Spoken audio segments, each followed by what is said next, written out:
እግዚአብሔር አምላኸይ ምስጋና ክብሪ ዕቤት ስግደት ንስምካ ይኹን። እግዚአብሔር አምላኸየ ስኻ ሰናይ ኢኻ ምሕረትካ ንዘለዓለም ይነብር። ቅዱስ አቦ መንፈስካ ክድግፈኒ ግላይኻ ኣብ ቅድሜኻ ደው ኢሉ ኣሎ። ስትግፈኒ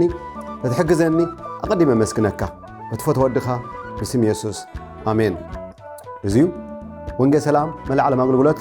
ወንጌል ሰላም ወንጌል ብስራት እዩ። ንየማን ጸጋም ነነይ ዘይብል ጽኑዕ ዕላማ ዝሓዘ 1 million souls for Christ. One soul in one nation at a time, anywhere in any place, at any cost and sacrifice. ብዝብል ጽኑዕ ዱልዱል መርሖ ተመስረተ ሚኒስትሪ እዩ። ክብሪ ንስሙ ይኹን። ናይ ሎሚ መልእኽቲ ኣርእስቲ እግዚአብሔር ምእማን ገደብ የብሉን ወሰን የብሉን ደረት የብሉን መበል 165 ክፋል ሎሚ ብዛዕባ ህይወትን እምነትን ነቢይ ሚክያስ ክርኢ ይደሊ። ብዛዕባ ክንሓስብ ከለና ንኣብነት ዝኾናና 6 ነገራት ክርኢ ይደሊ። ሎሚ ካብ 1 ክሳብ 3 ቀዳማይ ክፋል ክርኢ ይደሊ። መልእኽቲ እዙ ነዊሕ ግዜ ዝወሰደ ኣስታት 2 ዓመት ዝወሰደ ንምንታይ ጎይታና ኢየሱስ ንኹላትና ቻሌንጅ ዝገብር ቃል ተዛሪቡ ብዛዕባ ታ ኦም በለስ ኣብ ወንጌል ማርቆስ 11 ፍቕዲ 12 ክርስትና ብሓንቲ ቃል ኣቕምጣ ተዝበሃል ኣብ ኣምላኽ እመን። ትግርኛ 3 ፊደል እመን። እዚኣ ቀላል ነገር ከይትመስለኩም። ጎይታ ኢየሱስ ነታ ኦም በለስ ምስ ረገማ ጴጥሮስ ንጽቢሒትኡ ሪኡ ምስ ተገረመን ምስ ተደነቐን መምህር እታ ትማሊ ዝረገምካያ ኦም በለስ እንሃ ካብ ስራ ነቒፃ ምስ በሎ መልሲ ጎይታና ኢየሱስ እብለኩም ኣለኹ ብኣምላኽ እመኑ ኢሉ ዝኾነ ይኹን እቲ ዝብሎ ከም ዝኸውን ዝኣምን ብልቡ ዘይወላወል ነዚ ኸረን እዙዩ ሊትረሊ ኸረን ናብ ባሕሪ ጥሓል እንተበሎ ይኾነሉ። ስለዚ እጽልይዎን ትልምንዎን ከም ዝኸውን ዘይኮነስ ከም ዝኾነ ዝኣምን እመኑ ይኾነልኩም እዩ። እዚኣ ቀላል ዘረባ ከይመስለኩም።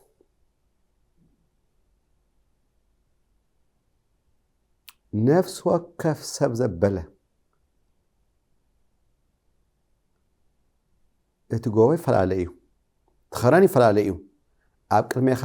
ደው ክብል ከሎ ኮንጎልያድ ኣብ ቅድሜኻ ደው ክብል ከሎ ሽዑ እዩ ብሓቂ ንኣምላኽ ከም ተኣምንን ከም ዘይተኣምንን ክንደይ እምነት ከም ዘሎካ ትፍተን።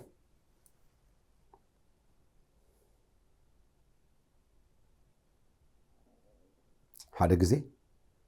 ኣብ ጎተማላ ዝበሃል ሃገር እናሰበኩ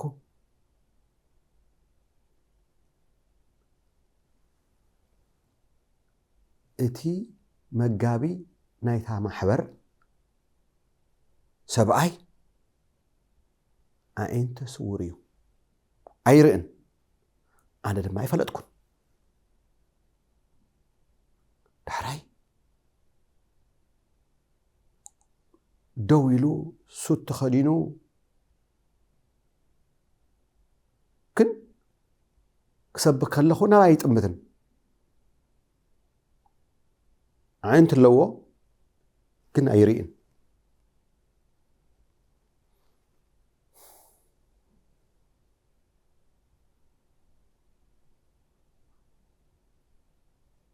ኩላትና ንፍተነሉ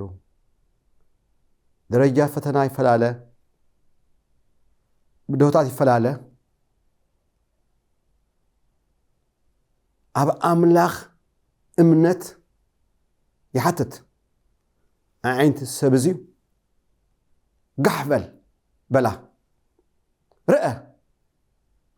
ንምባል ስለዚ እግዚአብሔር እማን ገደብ የብሉን ዝበልናዮ ነብስ ወከፍ ኣብ ኣምላኽ ከኣምኖ ክሳብ ዝኽእል በኣምላኽ ወገን ትማዕጾ ጋሕ ዝበለ እዩ ገደብ የብሉን ወሰን የብሉን ደረት የብሉን እግዚአብሔር ኣዝዩ ዓብይ ኣምላኽ ከም ዝኾነ እዚ ሕቶ ኣይኮነን እዩ ትሕቶ ነዚ ዓብይ ኣምላኽ ክንደይ እየ ዝኣምኖ እዚኣ ትሕቶ ነብሲ ወከፍ ዝሓቶ እዚኣ እያ እምበር ሰማይ ምድሪ ዝፈጠረ እግዚአብሔር ከም ዝኾነ ካብ ደገ ውፅ በል እሞ ማዕጾ ከፊትካ ርአ ሰማይ ብዘይ ዓንዲ ዝቆመ ዓብይ ኣምላኽ ምዃኑ ሕቶ ኣይኮነን ትሕቶ ነዚ ዓብይ ኣምላኽ ክንደይ እየ ዝኣምኖ ክንደይ ክትኣምንዮ ክንደይ ክትኣምኖ ስለዚ ነዚ ኢና ንኣምላኽ ዝኣመኑ ሰባት ሂወቶም ንርኢ ዘለና ኣብ ብሉይ ኪዳን ዝነበሩ ከማና ሰባት ዝነበሩ ግናኸ ናይ እምነት ጀጋኑ ተባሂሎም ኣብ ብሉይ ኪዳን ኣብ መልእኽቲ ዕብራውያን ምዕራፍ 11 ስሞም ተጽሒፉ ንረኽቦ ካበይ ንጅምር ካብ ኣቤል ዳሕራይ ሄኖክ ኖህ አብርሃም በዓልቲ ቤቱ ሳራ ወዶም ይስሐቅ ያዕቆብ ዮሴፍ ያዕቆብ ሓያሎ ደቂ ነይሮሞ ታ እምነት ወሰዳ ግን ዮሴፍ እዩ ዳሕራይ ወለዲ ሙሴ ኣይተ ኣምራም ወይዘሮ ይኳበድ ሙሴ ባርያ እግዚአብሔር ዳሕራይ ጸሓፊ ብዛዕባ ያሪኮ ይዛረብ መን ዝክር ኢያሱን ካሌብን ቀፂሉ ረሃብ እታ ኣመንዝራ ሰበይት ይብል ዘይጽበዮ ነዚ ታማዕጾ ንኹሉ ሰብያ ጋሒላ ንዝኣመነ ረሃብ እታ ኣመንዝራ ሰበይቲ ዳሕራይ ገዲዮን ባራቅ ሳምሶን ይፍታሕ ዳዊት ሳሙኤል ምስ በለ ብዛዕባ ነቢያት ክጽብጽብ ጀሚረይ ግዜ ይሓጽረኒ ንሕና ግና ካብ ነቢ ኢሳያስ ጀሚርና ሕዝቅኤል ኤርምያስ ዳንኤል ድሕራ ድማ ነቢ ሆሴ ዩኤል ዓሞጽ እናበልና ዮናስ ናብ ነቢይ ሚክያስ በፂሕና ነቢ ሚክያስ ኣብ ምዕራፍ 2 ካብ ፍቕዲ 1 ክሳብ 2 ነዞም ኣብ መሪሕነት ስልጣን ዘለዎም ኣብ كل مداي بتا سلطانهم تحبينهم نابجز مسكدو ليتي عب مدك اسيهم كوينهم بزعبات زحسبوه اكي حسب صباح هوق خلو نتجقون هزبي ترى هزبي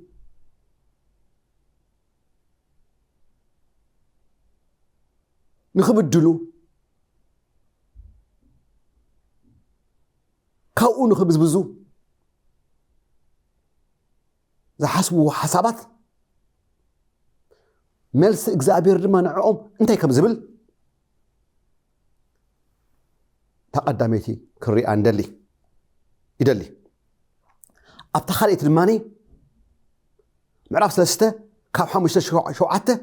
نتوم حسوت نبيات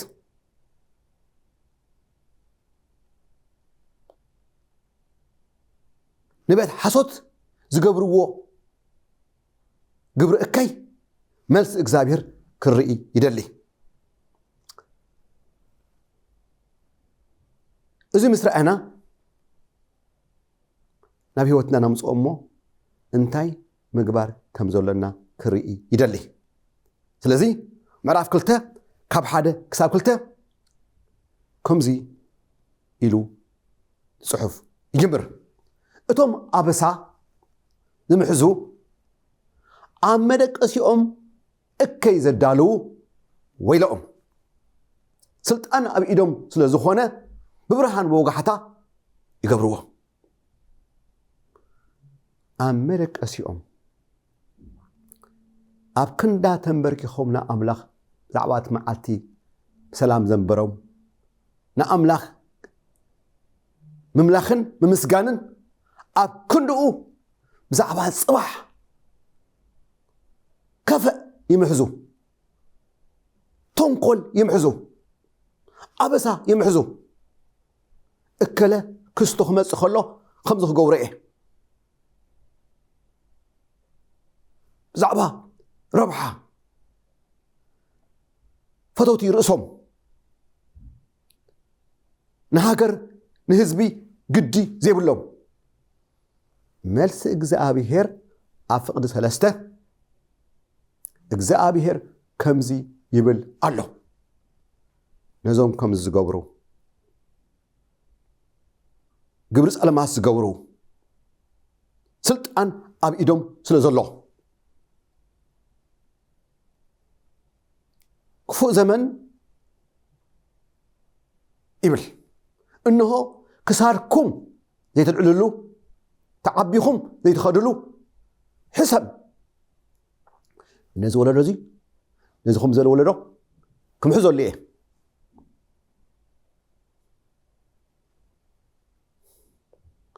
እግዚአብሔር ግብር እከይ ዝገብር ስልጣን ስለዘለዎ ንምስኪን ተራ ህዝቢ ዝዕምጽ ዝብድል እሽሽሉ አይሓድጎን ስኺሎ ይሓልፎን ዩኒቨርሳል ሎው ዝበሃል ኣሎ ዓለም ለኻዊ ዝኾነ ሕጊ ሰብ تزرعوا يعصد زياتهم ام مدقسيهم كوينهم اب كندا نسقوم كعرفوا بسلام او علكانا ناملاخ امليخومن سجدومن اب كندا بدقاس بزعبا صباح كفا يمحزو ملس እግዚአብሔር نعم ويلهم إلو كزارب كله رينا تا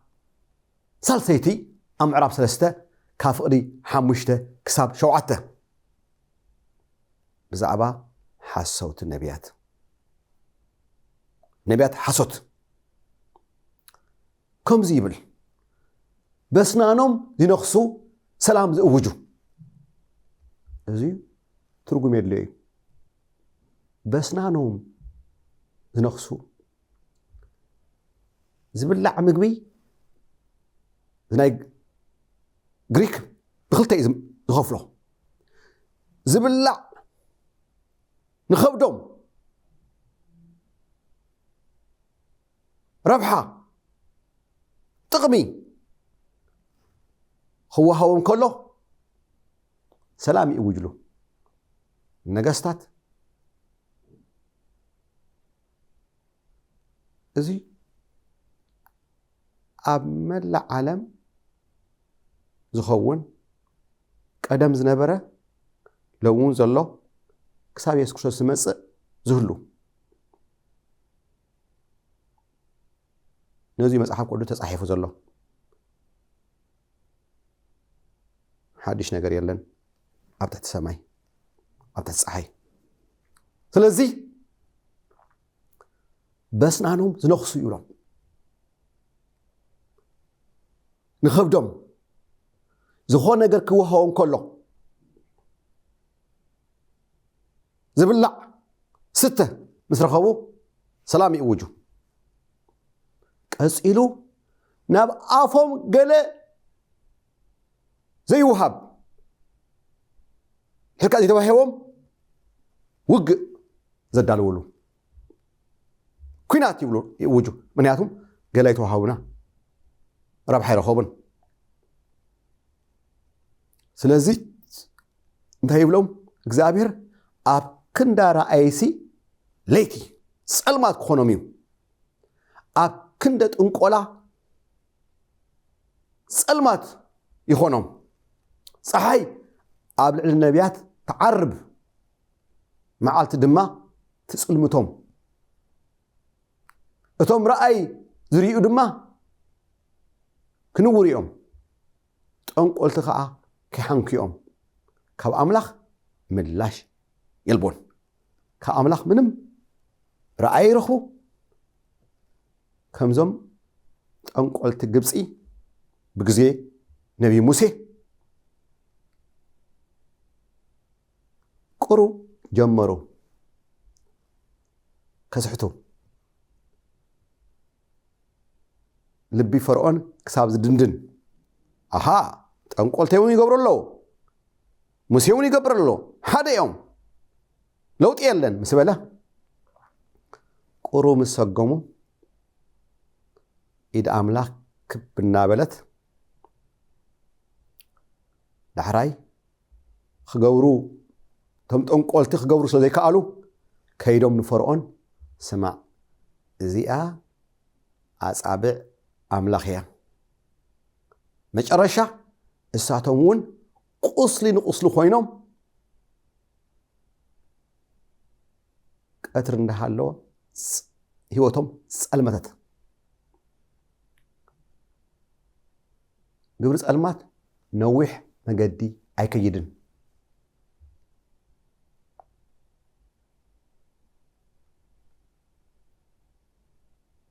ሓደ ሄሮዶስ ዝበሃል ነይሩ ኣንጻር ኣምላኽ ተንስአ እሞ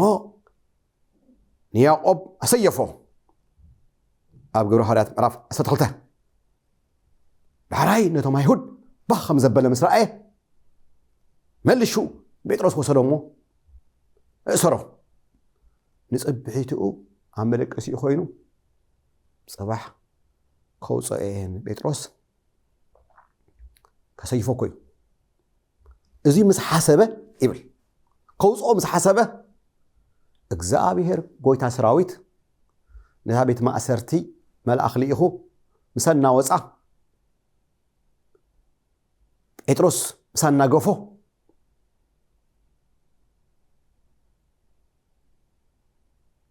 ነዚ ግብሪ ጸልማት ዝገብር ሄሮዶስ መልአኽ ልኢኹ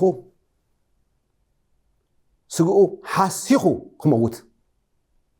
ቀፂሉ ይብለና ቃል እግዚአብሔር ግን እንዳተዘርግሐ ኸደ ይብለና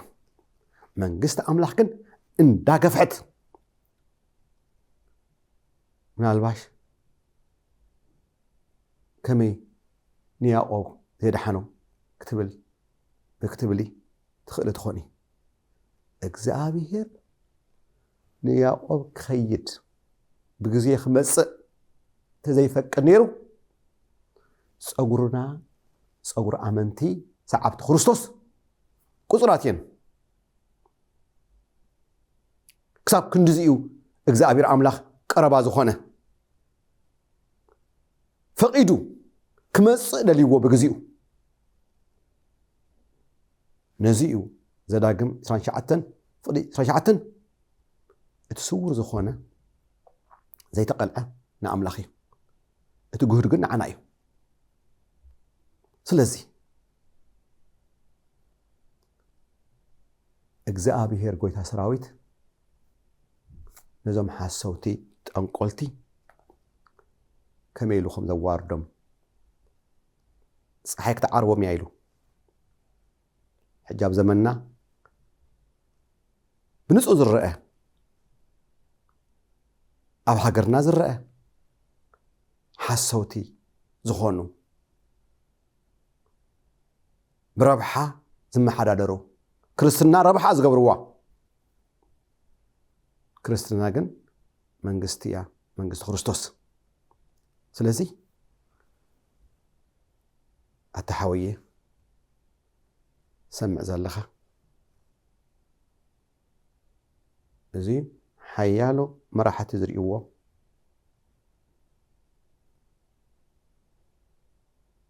ልዕሊ 10 ሚልዮን ገዛ ሰሙናዊ ዝኣቱ 3 ቲቪ ስቴሽን ዝፍኖ 13 ፕሮግራም ሰሙናዊ ዝፍኖ ሰምዕ ዘለኻ ስልጣን ዘለኳ ኣብ ኩሉ መዳይ ኣብ ሴኩላር ኣብ ቤተ ኣምላኽ ኣብ ኩሉ ካብ ቀበሌ ጀሚርካ ክሳብ መሪሕነት ኣብ ኩሉ መዳይ ስልጣን ስለ ዘለካ ጽባሕ ኣብ መደቂስካ ኾንካ ጽባሕ ብዛዕባ ክትገብሮ ዘለካ ግብሪ እከይ ምሕሳብ ደው ክተብል ነብስኻ ትፍትሽ እግዚአብሔር ከምዚ ይብል ኣሎ ወይሎኦም ኢሉ ወይሎኦም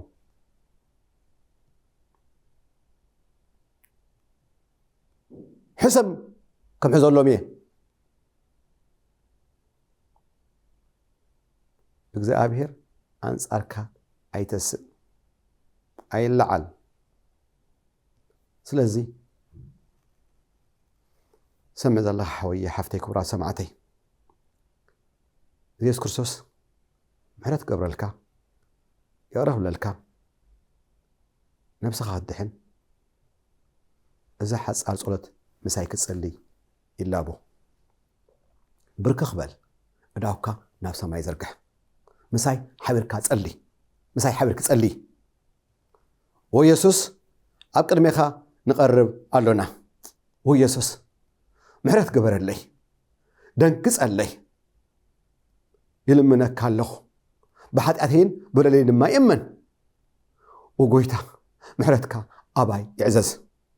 ንዓና ኣብ ህይወተይ ብብርሃን ክመላለስ መንፈስካ ይደግፈኒ ይሓግዘኒ ወኢየሱስ ምሕረት ገበረለይ ሎሚ ክስዕበካ ወሲነ ኣለኹ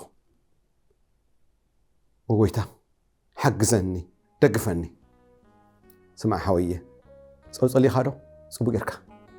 يسوس عرفي ابي دحيزو دحرت طمت لمنغست املاح ايبقعني له مسقلو تسكيمو زي سعبني نعاي بقو ايكونن مسقل حسر مكرا صرفي وردت سقاي زحزيو ام مسقل زلا غصلو سبات بزنجير أسد حرملو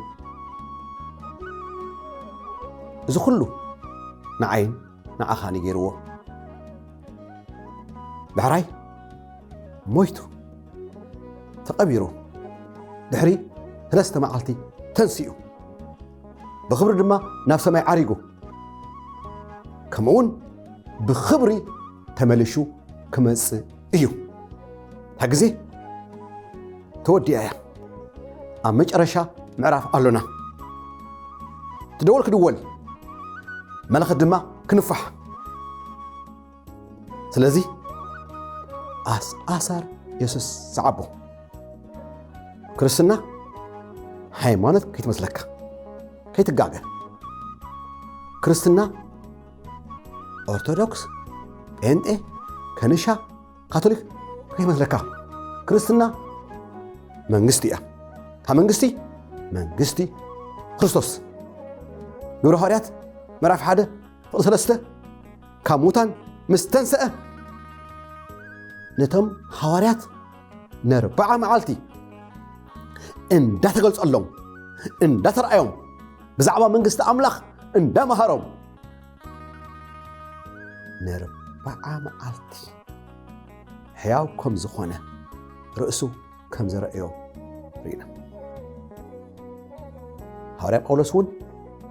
ኣብታ ግብረ ሐዋርያት መጨረሻ ምዕራፍ 28 ፍቕዲ 61 ኣብ ሮም ተኻሪሩላ ዝነበረ ገዛ ን2 ዓመት ብዛዕባ ኢየሱስ ክርስቶስ ብዛዕባ መንግስቲ ኣምላኽ እንዳመሃረ እንዳሰበኸ ስለዚ ሎሚ ኣብዛ ዝማለኹ ኣብ ቀጻላይ ካልኣይ ምዕራፍ ብዛዕባ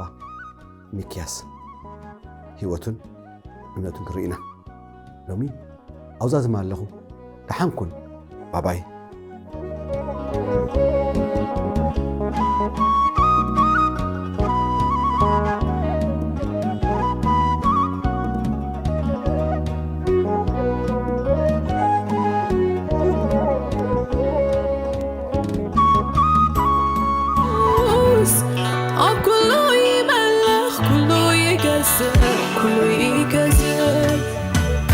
وسنات مدري بينو زقامتهم بزيدرت أدماس نخلو زريو نزلنا من ورجيت قبر الوحقي نبركي نقودا زبجو من قدي جرت سيب اللو سلطان من قسو وملاخي عبي نبينو جرت سيب اللو سلطان من قسو أملاخي عبي نبينو جرت سيب اللو سلطان من قسو وملاخي سلطون نبينو جرت سيب اللو سلطان من قسو أملاخي سلطون نبينو سمعي تسمي سمعاني رد حجقنا أملاخي يا مسكري سمعي تسمي سمعيني ريح حجقنا أملاخي يا مسكري سمعي تسمي سمعاني رد حجقنا أملاخي بعلي مسكري سمعي تسمي سمعيني ريح حجقنا أملاخي بعلي مسكري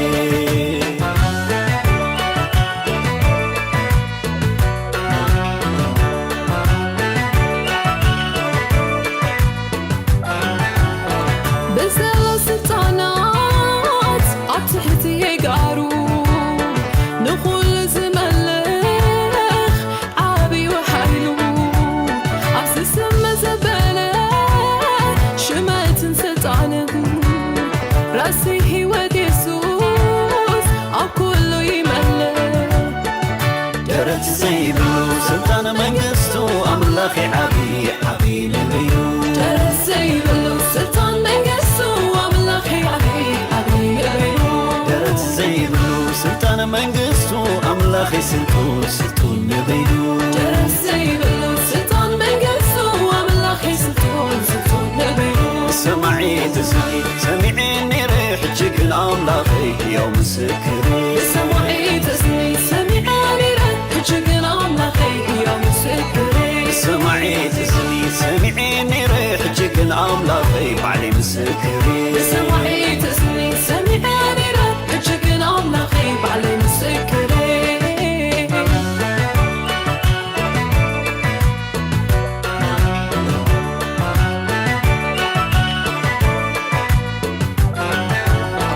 أملاخي زبلون تزمدبوس من يوب زي فرطت بخرزة المتوم تزاري بخون أسيسو يقوم يوتاون يلان يخب كانوا تزبل